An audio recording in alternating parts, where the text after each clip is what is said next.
You guys, I gotta tell you, I do not want to take a lot of time in this group session with Steve, but let me just tell you, this story, as you know, follows the manga, right? Yeah. Well, the first 14, 15 episodes is kind of a recap of the original series, right? And then at about 16, 17, 18, it starts changing. Yeah. Well, I've recorded up to episode 19.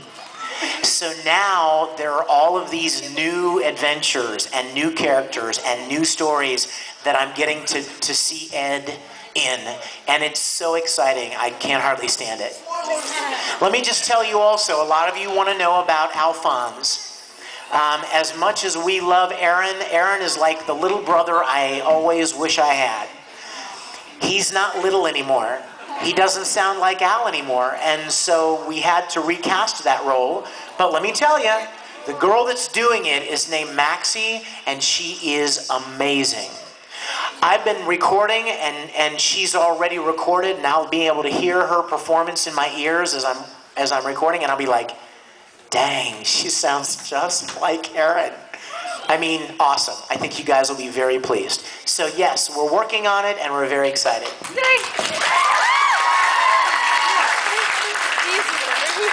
Okay, this one's for Vic.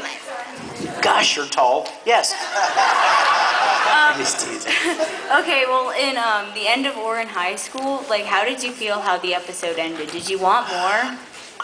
Of course I wanted more. Oh my gosh, I want more Haruhi. Who doesn't, right? Haruhi. I love that show so much. I would love to see there be more of that show. Everybody that was involved with that had the best time doing it. I think I probably enjoyed that show when I was recording it more than any other, because I had dreamed of being a part of it. And when I actually got to be, I savored every line. You know? Even after you did the line and the director was like, that's fine, let's move on. No, can I do it one more time? Because I just wanted to really enjoy that show, and we did.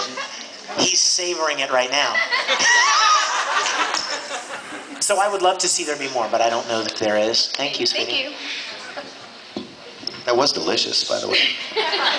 Alright, this is for both of you. How do you prepare yourselves to go from character to character? Like, you do Ed to go to Tamaki, who's like all kinds of crazy, or like Spike to Vincent?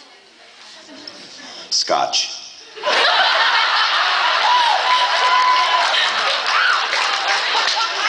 No, for me, it's especially for anime, I just base it on what I'm seeing, you know, and what the director is telling me. So a lot of it really isn't up to me. I'll come up with something that I think sounds appropriate for the character when I see it on screen, and just kind of fly right into it.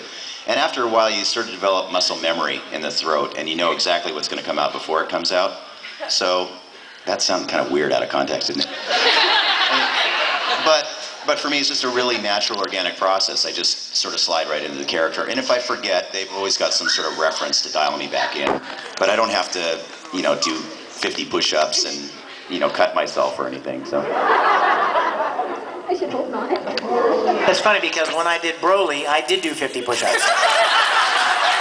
With Steve on my back. No, pretty much the same. Fortunately, we don't usually have to jump from character to character. Like, it's not like, well, you're doing Ed for an hour, and then you're going to do Tamaki for an hour, and then you're going to do 5 for an hour, and then you're going to do Hikaku from Bleach for an hour. That might get kind of tricky. But fortunately, you know, they're spread out. You usually do characters like a few episodes at a time. The studio will have a group of episodes, and you'll go and you'll record all of your characters' lines for episodes 29 through 33. And then you'll be free for a few weeks, and then they'll call you in for 34 through 38. So, fortunately, we don't have to do them back to back. But like he said, that's just part of the trade. It's part of the craft, doing the best you can to keep them separated. And, you know, it's not always about changing your voice. It's about playing the character the way he should be played.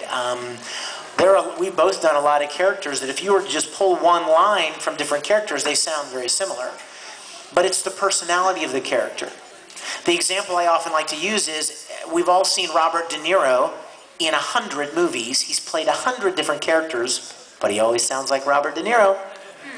Because the challenge is not to change his voice for every character. The challenge is to play the character honestly. So, yeah, that's just kind of part of the challenge to it. Thank you for your question. Thank you. That was a really good answer.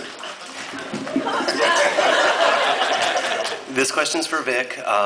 You've been in so many anime that it's not funny. It's not? My personal favorite one that you've done is also the first one I've ever actually heard your voice in was Generator Gall. I was wondering how you felt about how that anime ended with the whole everything resetting, but First of all, anybody who says Gaul gets immediate love. That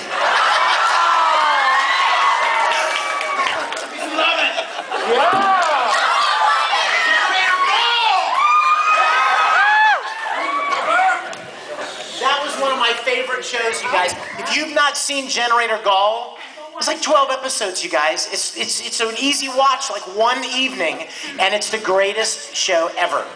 And you know what? Guess what I found out, dude? Guess who directed Generator Gall? Don't say it if you know, because they don't know. Mizushima. You know who that is? Seiji Mizushima? Yeah. He directed Full Metal Alchemist. Boom! I mean, I didn't even realize that. And 5 years before Full Metal, I played Gaul in that show, and I love that show. That show made me bawl. If you haven't seen it, check it out, you guys. It's one of those little jewels, you know, that doesn't get a lot of attention, but it's a great show. Thank you for asking about it. I loved the ending. Okay. Loved it. Thanks, dude. Hi. Hi. Oh, hi. I'm sorry if my voice is a little shaky. I'm kind of starstruck. So am I. We're all family here. Just imagine everybody naked. I think